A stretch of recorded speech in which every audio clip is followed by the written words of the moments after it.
Hello, so this week we'll be talking about the Library of Congress search strategy and call numbers.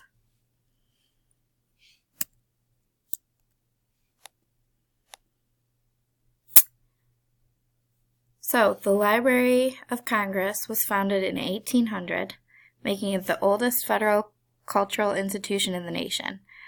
In 1814, the British troops burned the Capitol building where the library was housed and destroyed the library's core collection of 3,000 volumes. In 1815, Congress approved the purchase of Thomas Jefferson's personal library of 6,487 books for $23,950, which is approximately $3.69 per book. The Copyright Office, as a part of the library since 1870, is located on the 4th floor of the Madison Building. It has handled more than 20 million copyright registrations and transfers since 1790 and currently receives 380,000 new registrations each year. Its card catalog, with more than 45 million cards, is the largest in the world. So the Library of Congress today is the largest library in the world, with more than 151.8 million items on approximately 838 miles of bookshelves. Half of the collection is in English, while the other half consists of 470 languages. The library receives some 22,000 items each working day and adds approximately 10,000 items to the collections daily. No wonder they need a good system of organization. Their mission is to support the Congress in fulfilling its constitutional duties and to further the progress of knowledge and creativity for the benefit of the American people. It has responded to more than 763,000 congressional reference requests and delivered to Congress more than 1 million research products.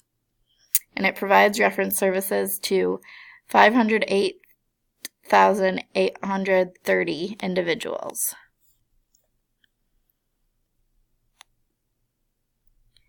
So the Library of Congress classification, which is what Moon Library uses and most academic library uses, it has 21 basic subclasses, and they're alphabetical classes divided into subclasses. There's a 2, sometimes 3-letter combo, and each topic is divided into a division and assigned a number 1 through 4, digits in length.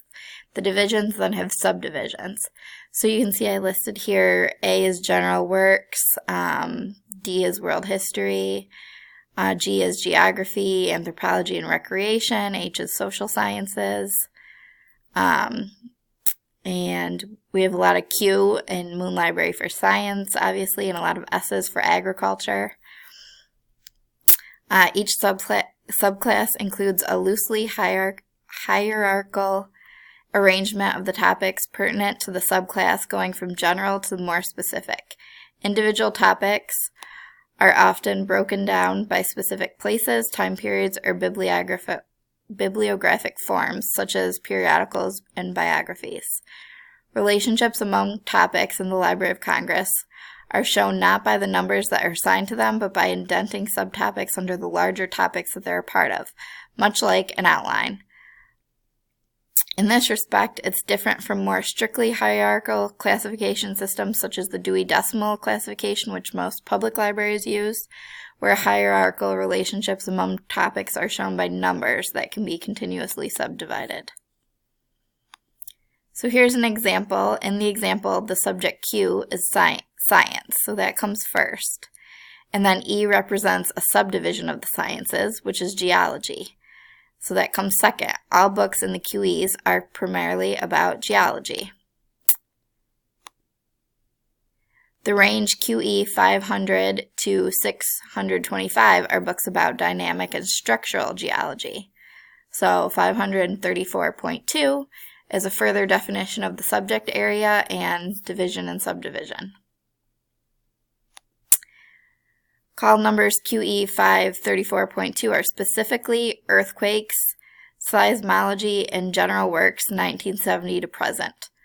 The cutter number, the last number of the call number, is a coded representation of the author or organization's name or the title of the work, also known as the main entry in library lingo. In our above example, the B64 is taken from the 2-number table and represents the author's last name, Bruce A. Balt. The book is Earthquakes. Some books have 2 cutter numbers. The first one is usually a further breakdown of the subject matter. The second is the main entry. There's never more than 2.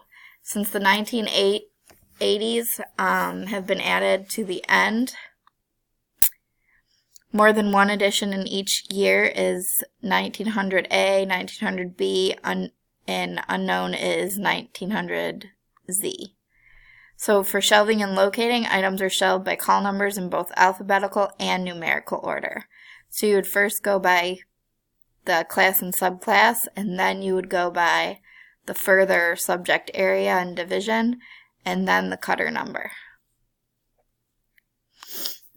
So I would recommend doing these call numbering quizzes or games so that you can make sure that you understand call numbers, so that next time you come to the library you can find a book that you need for research projects.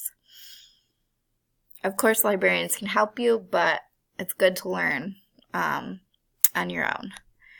So for call number wrap-up, classifications numbers are listed in schedules by class, subclass, and then division and subdivision. They use tables when needed, and cutter numbers keep everything organized. They also give each item a unique call number. They always add the imprint date at the end. So the first number is the class, and then the subclass, and then the subdivision cutter number, and then the imprint date would be last.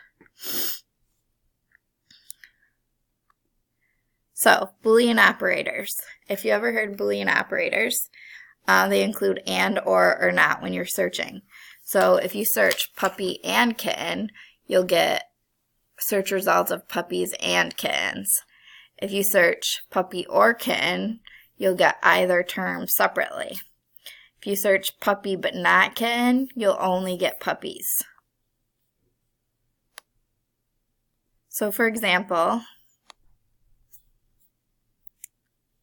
if you go to Moon Library's database,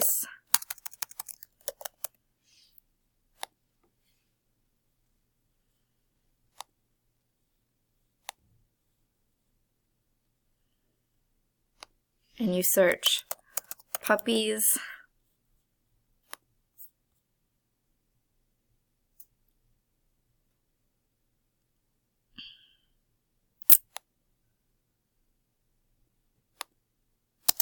and kittens,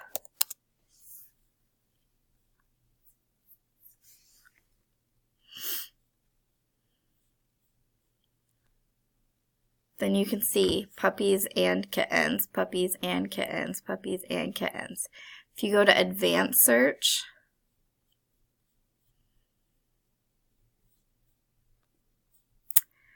then you can do a field. So in this case you would do subject contains puppies, and then you can choose and or not in the advanced search.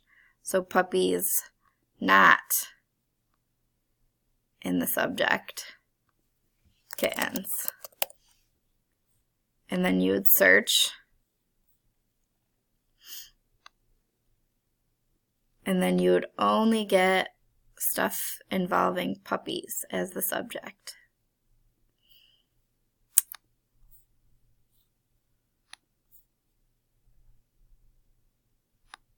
So, back to our slideshow. Next is a video on Boolean operators, which I want you to watch. So just click on it and watch that, and then come back to the slideshow. It'll just tell you more about Boolean operators. And then we have fields and limiters. So we search for resources using metadata, which is, metadata is data about data. For example, the title, subject, source, publisher, data, format, etc. We can search specific fields or limit to exclude them. So if we go to the database again,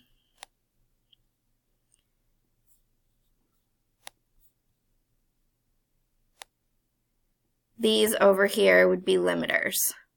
So we can limit by subject, dog diseases, veterinary medicine, case studies. We can limit by available online or peer-reviewed or open access, or it's held by library.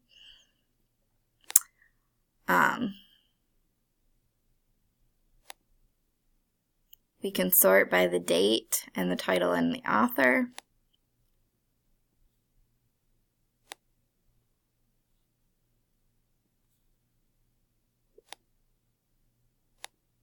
We can also limit by format, whether it's an article, a newspaper article, books, dissertation, conference proceedings, etc. The creation date, the language, if you want a different language than English, or you just want to see the English. So those are all limiters to refine your results.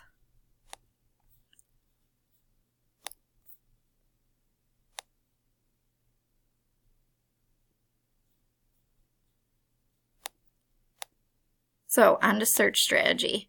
So when you define your topic, first you're going to define your topic. So what impact has tourism had on the Magellanic penguin population? You're going to then break down concepts. So the concepts would be the type of penguin, the impact, invasive, and tourism. Then you're going to brainstorm synonyms: marine birds, problems and effects of tourism, ecology, the scientific name of the animal, declining species, and then you're going to combine your terms and begin searching the catalog and evaluate your search results. So beginning your search, you're going to place your search terms in the search boxes and use the advanced search option like I showed you. You're going to start broad and then narrow it down with limiters and with Boolean operators. Always consider limiters. So search hacks and phrase searching. So global climate change. So phrase searching, you're going to want to put in parentheses so that it'll be global climate change as a whole. Or otherwise you're going to get a combination of things that include just global climate change, like increasing signs of global climate change, global climate for peace changes dramatically. They're not all going to be one phrase. They're just going to include all those words. So if you put them in parentheses like here, then you'll get the phrase all at once. So it won't be just the 3 words varied in different positions of your search.